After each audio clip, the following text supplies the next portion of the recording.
Всем привет! Сегодня у нас будет небольшое видео о загнивающем капитализме, в частности о Европе, и о том, как там все плохо.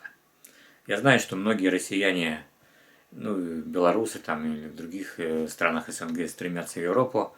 Мы хотим Европу, т.п. и т.д. Там Путин плохой, Лукашенко плохой.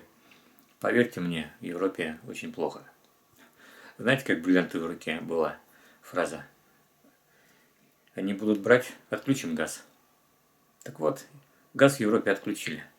Он есть, конечно, но не везде и не по карману обычным пользователям. Поэтому мы в Европе частенько готовим на кострах в афганском казане, вот как сейчас вы можете видеть на своих экранах.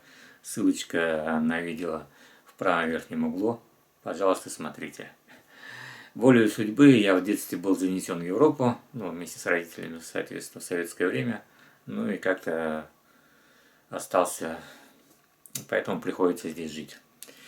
Многие диванные эксперты скажут, вали нахер, там, оттуда приезжай в Россию, там, и т.п. и т.д. Я в России чужой.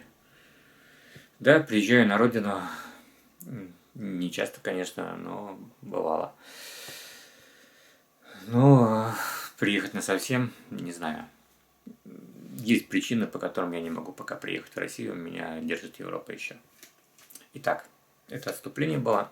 Ну а сейчас о том, как приготовить в Европе пищу, не имея газа. Сейчас вы можете видеть мою газовую плиту, которой я уже долгое время не пользуюсь. Вот газовый баллон.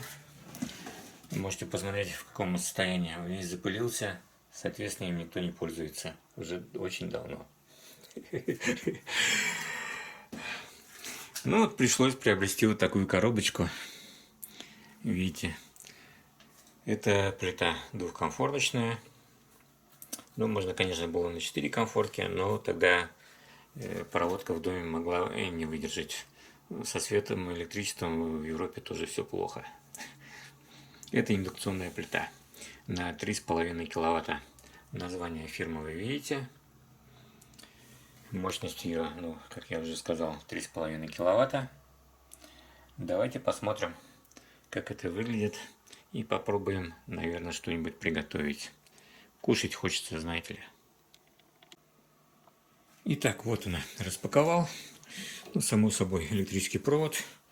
Вот так, в районе метра 20. Достаточно. Я удлинитель протянул на 3,5 киловатта, то есть на 16 ампер. Инструкция у нас, понятное дело, на европейских языках, русского нету. Но я владею английским, без проблем разберусь. В принципе, я ее уже немножко так почитал и, в принципе, могу вам рассказать по функциям. Вот смотрите, какая красивая. Даже все отражается. Зеркальная поверхность. Такая она толстенькая. Сейчас я вам скажу размеры. Снизу у нас вот такие ножки. По бокам, само собой. И по центру стоят еще 2. По центру пластик. По краям, по 4 углам резиновые. 2 вентилятора. Они нужны, потому что это все-таки индукционная плита, чтобы охлаждать поверхность. Так. Сейчас я возьму рулетку и немножко пробежимся по размерам. Так, берем 5-метровую рулетку, я надеюсь, хватит.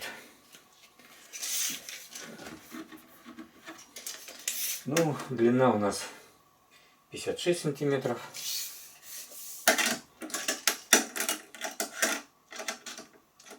Ширина 31,5. Высота, кому интересно, 6 сантиметров. Почему я выбрал именно эту модель? Потому что, ну, хотелось бы, конечно, ну, и мощность вроде как, и хотелось бы, чтобы можно было готовить на разной посуде. В смысле разной. Индукционные плиты, в принципе, любят только посуду, которая магнитится. То есть сталь, чугун, алюминька, там, какой-то там, не знаю, тефлон или еще что-то. Ну, не магнитная не будет работать, просто не будет работать. У меня чугунные сковородки,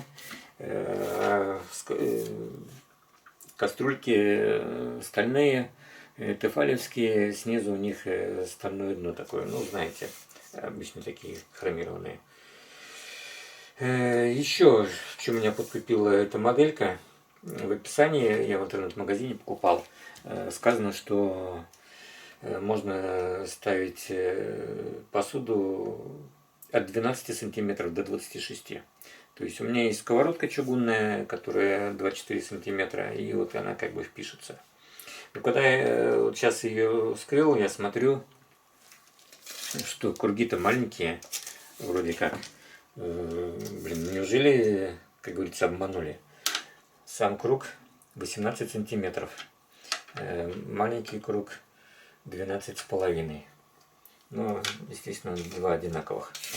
В других моделях то же самое, аналогичная плита, я думаю, такого же размера, кнопок поменьше, либо другое расположение немножко. У них указано, что использовать посуду можно от 12 сантиметров до 20 сантиметров. Это написано 26 сантиметров. Ну, я мало ли подумал, ошибка там в интернет-магазине, то все. Зашел на сайт, так, как она правильно это называется, Аобоси. Это китайский производитель. Ну, все сейчас производится в Китае, поэтому я даже не заморачиваюсь, что производство Китая. На сайте производителя тоже написано от 12 до 26 сантиметров ширина посуды, диаметр посуды. Ну и все, я тогда и купил. Сейчас, открыв инструкцию, тоже посмотрел, да, 12-26. Так, давайте все-таки включим это дело и посмотрим по функциям. Итак, подключаю электричество. Пикнуло, и вентиляторы сработали на короткое время. Так, что-то на дисплее показывает.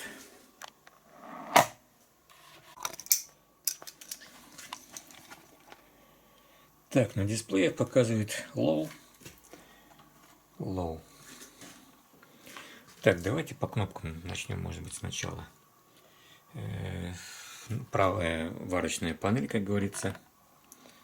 Все отражается так. Кнопка максимум, кнопка минимум. Потом у нас подогрев кнопка, кнопка минус, кнопка плюс, функции. Можно переключать с мощности, ну, видите букву П, на температуру. И таймер. Ну и также включение. Все то же самое на правой варочной панели. Максимум, минимум, подогрев, минус, плюс, функции мощности либо температуры, таймер и включение. Сейчас, в принципе, все холодное. Производитель, ну не только производитель, вообще индукционные плиты, они перестают работать, как только убираете оттуда посуду. Ну, может быть, какое-то тепло есть все-таки, надо будет все-таки проверить. Для этого у меня есть вот такая штука. Сейчас посмотрим, сколько она по умолчанию у меня. Так, еще раз нажмем. 14,4 градуса. Так, показывает камера, да. Так, фокус, где фокус? Вот. Правый нижний угол 14,4. Так, я сейчас отрегулирую поляризационный фильтр, у меня на камере стоит, поэтому не все цифры нормально видны.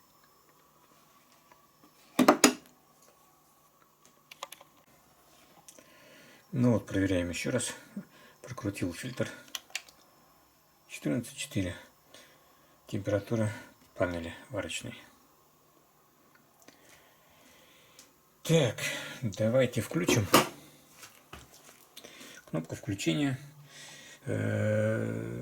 По мощности еще левая сторона у нас 2 киловатта, правая 1,5 киловатта, ну общее 3,5. Есть такие же плиты с другими мощностями. Так, уменьшим. 2 киловатта и 2 киловатта. Но у них, как я уже говорил в начале, у них диаметр посуды, которую можно ставить, 20 сантиметров. У этих диаметр посуды можно ставить 26 сантиметров. Поэтому я взял такую. Но, в принципе, мне за глаза, я думаю, хватит, что одна 2 киловатта, вторая 1,5. Тем более не хочется слишком провода нагружать в доме. Итак, включаем кнопочку. Включилась. Здесь у нас по нулям. Нажав кнопку максимум, можно сразу выставить максимум то, что вы хотите. Но для начала нужно, конечно, нажать функцию, чего будем выставлять. Вот. Горит буква P, то есть можно выставлять мощность. По умолчанию, сейчас выключаю еще раз. Включу, чтобы сразу видно было. Включаем, он. Включено. Выбираем функцию. По умолчанию 1200 Вт. Что здесь? По умолчанию. Что здесь есть по умолчанию только на правой комфорте 1000 Вт. Ну и потом плюсом, минусом можно уменьшить либо добавить. То есть, там, если в меньшую сторону будет 1100 там, и так далее. Сейчас попробуем. Ничего не дает? Или предлагает поставить что-то на плиту? Видимо, да. Сейчас попробуем еще раз. Нет, можно уменьшить. Сразу стендбай пошел. Ну, типа, на плите ничего нету, греть не буду. Сейчас проверим на всякий случай. Так и есть, 14 градусов. Так, что еще можно у нас? Переключить температуру. Включаем, переключаем температуру. Вот. 240 градусов по умолчанию. Видели, да? Сейчас еще раз. Не успел. Выключаем. Включаем функция. Температура 240 градусов. На правой комфорте то же самое. 240 градусов по умолчанию. И потом плюсом и минусом можно уменьшать это дело. Так. Давайте мы поставим сковородку для начала сюда, чтобы что-то все-таки работало.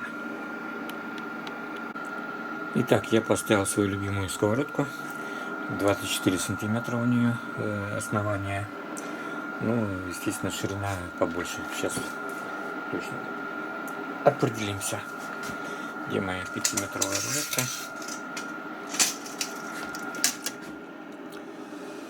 — 28 сантиметров. Это вверх. Ну, видите, сковородка на расширение идет. Ну, одно 24 сантиметра.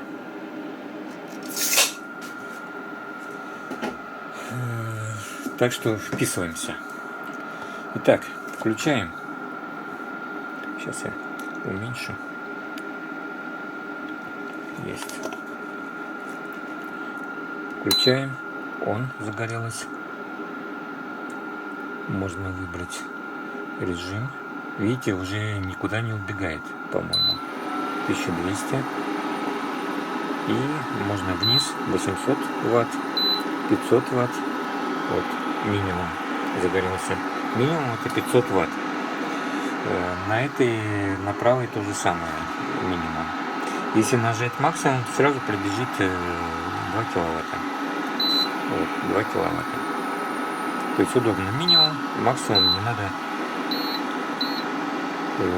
плюсом-минусом долго играться. Так, температура. Если нажать еще раз, то температура то же самое. По умолчанию 240. Максимум, видите, загорелся все минимум. То должно быть, в принципе, 60, да. И также максимум минимум. Либо плюсом потом можно догоняться.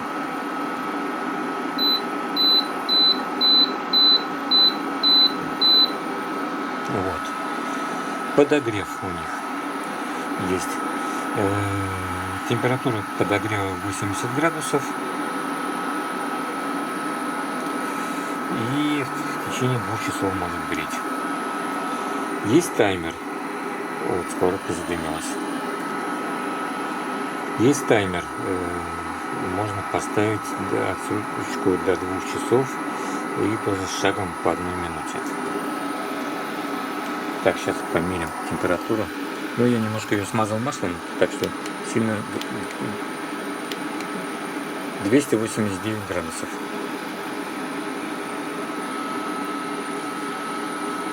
Так, уменьшим минимум, 60 поставим. Давайте что-нибудь пожарим. Для начала проверим, как она работает, когда, например, убираем посуду с плиты. Переставляем на правую. По идее должна выключиться. Вот пропикала. Типа все. Проверим. 87 градусов уже. Еще пропикала.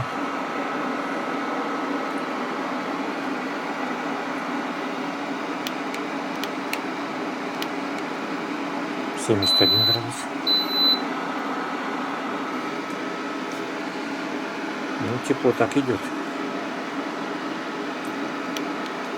66 градусов. Вот чем и хорошо показывать его. Чем хорошо эти самые вот эти плиты индукционные, тем, что они очень быстро остывают, и когда нет посуды, вот 55 уже. То есть обжечь, конечно, при желании все можно, но обжечь при достаточном осторожности, сложно. То есть, если в доме есть маленькие дети, то советую приобретать именно индукционные плиты. Это для безопасности хорошо, плюс у них очень хорошая энергоэффективность. То есть посуда, греем, нет посуды, не греем. Очень хорошая теплоотдача, то есть КПДшка хорошая, вот в этом плане.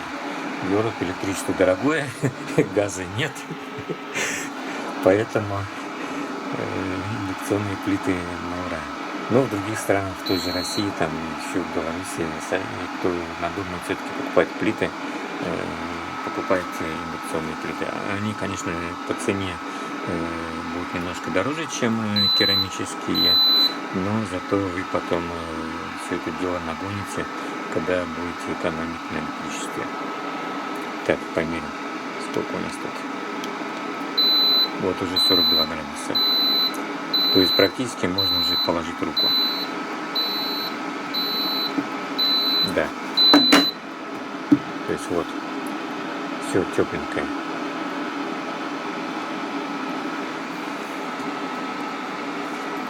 Мне нравится, честно говоря.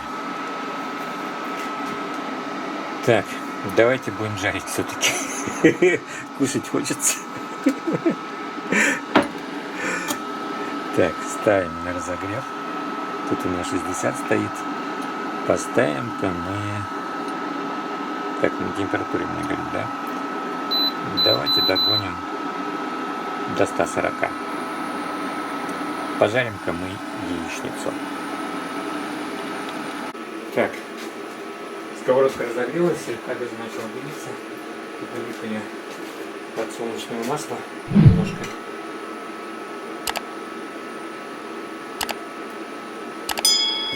Плита стоит неровно. Вот, с удочки убрал сковородку и все запикало. Ругается, сковородку хочу.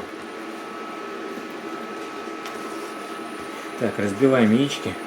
Классический завтрак мужчины.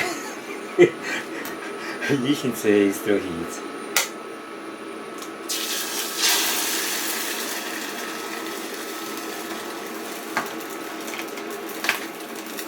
Правда, без бекона. Вы уж извините. Я хоть и не мусульманин, предпочитаю буддизм, но свинину стараюсь не есть. Грязное животное. Не только потому, что оно в дерьме валяется, грязное животное, а единственное животное в мире, у которых нет пота, жировых желез, поэтому оно считается грязным животным. И все, что она гуляет, потеет, как говорится, все вовнутрь. Поэтому мясо получается грязное. Но не зря мусульмане не едят свинину. Ну, с одной стороны, даже, наверное, умнее нас.